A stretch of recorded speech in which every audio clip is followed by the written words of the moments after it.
سلام عليكم.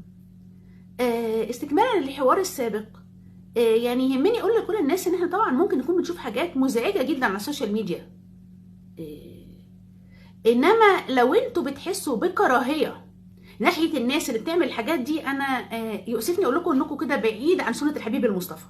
لان الحبيب المصطفى كان بيحب العاصي لكن بيبغض معصيته، فنفرق بين الشخص وبين سلوكه. ويمكن لما نحس بكده هنعرف نتعامل مع الناس بحكمة أكتر. يعني حتى لوط عليه السلام وبيكلم قومه ان هم عملوا أشنع فعل، ما قال لهمش أنا بكرهكم أنتوا، قال لهم إني لعملكم لمن القالين. كلمة قالين يعني إن هو مستنكر فعلهم وبيكره إيه؟ فعلهم، مش هم. كل البشر مكرمين، فلو جواك كراهية للعصاة أنت بعيد عن سنة الحبيب.